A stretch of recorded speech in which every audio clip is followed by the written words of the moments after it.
Hi, my name is Jeremy McMahon. I'm doing a speech, informative speech for COM 181. My audience is over here. All right. And then Professor Schultz. Nope, yep, there you go. Yep, is my camera guy. So he will be doing that.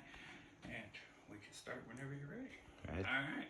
So, what if I told you that there was an event happening this year in America that 75% of the world will pay attention to?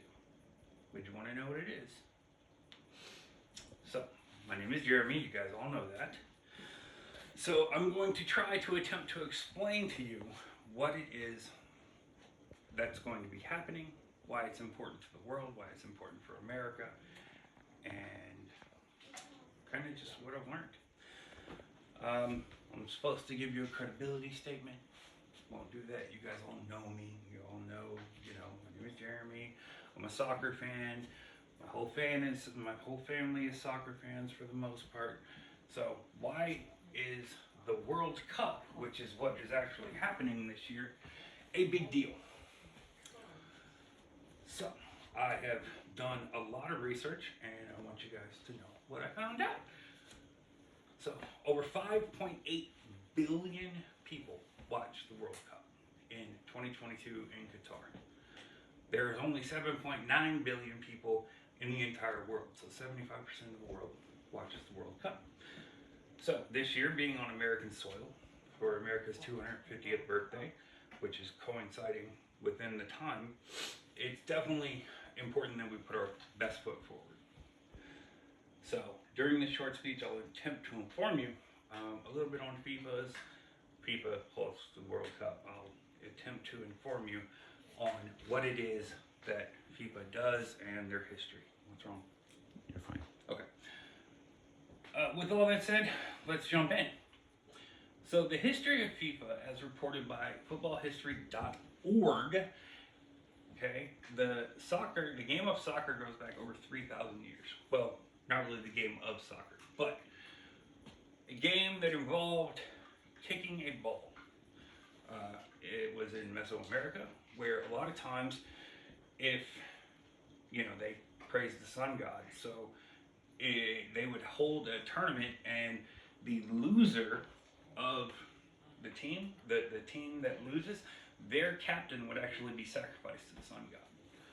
So we don't do that anymore, thank goodness. So, some people might be happy about that, get rid of Messi or something, but, Greeks, Romans, Chinese, they all had a similar game. Kuju is what it was called in China, and that took place about 200 BC, so that's pretty cool.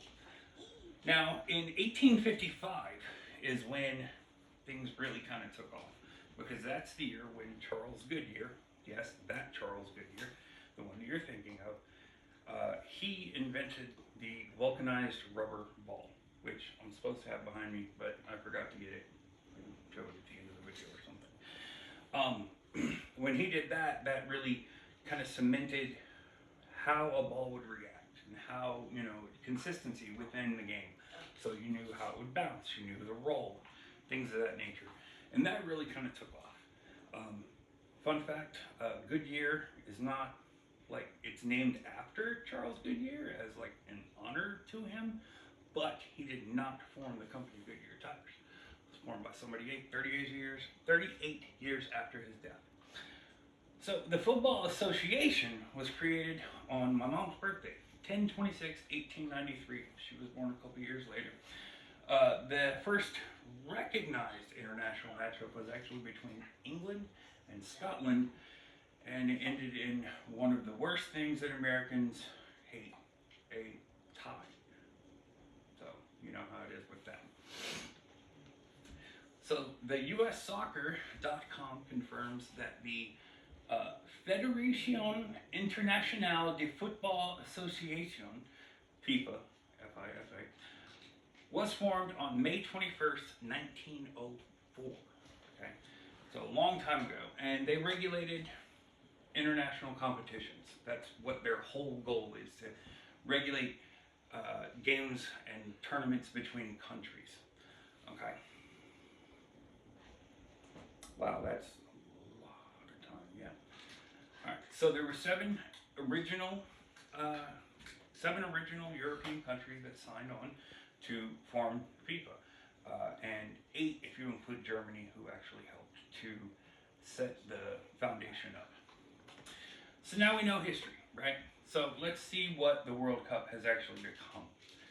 According to the World Trade Organization, the World Cup 2022 generated $6.5 billion. That's billion with a B. And this year is expected to generate $10.9 billion. And that's for FIFA, who, whatever. Now, hosting the World Cup, which is what we're doing, is huge, okay? Because it drives revenue into that country. So it helps you bolster your tourism, your restaurants, things of that nature. Social campaigns, FIFA does that. They do like no discrimination, no hunger, like end world hunger, stuff like that. And it's also a platform to bolster national pride, okay, not just for the host company or country, excuse me, but also for every team that actually makes it to the World Cup. It's a big deal. So they're expanding the World Cup to 48 teams this year. It's the first time it's been expanded for a while. 32 was the actual number. So let's see what else.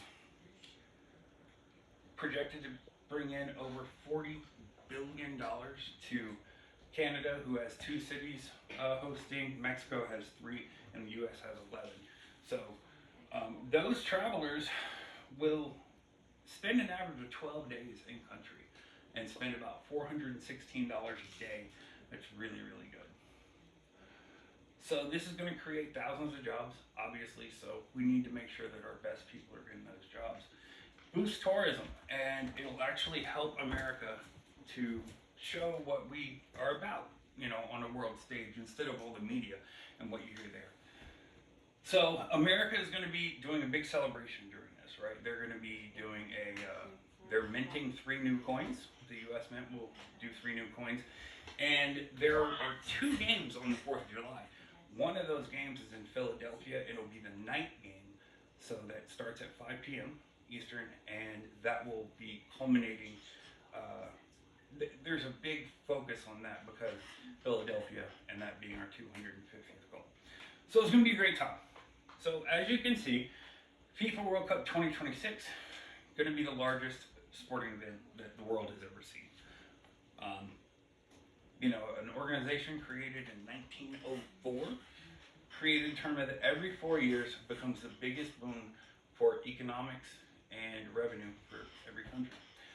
With over 1 million people will be traveling to the United States from over 150 different countries, okay, generating billions of dollars for our economy, being with us during the largest celebration that we've ever seen in America.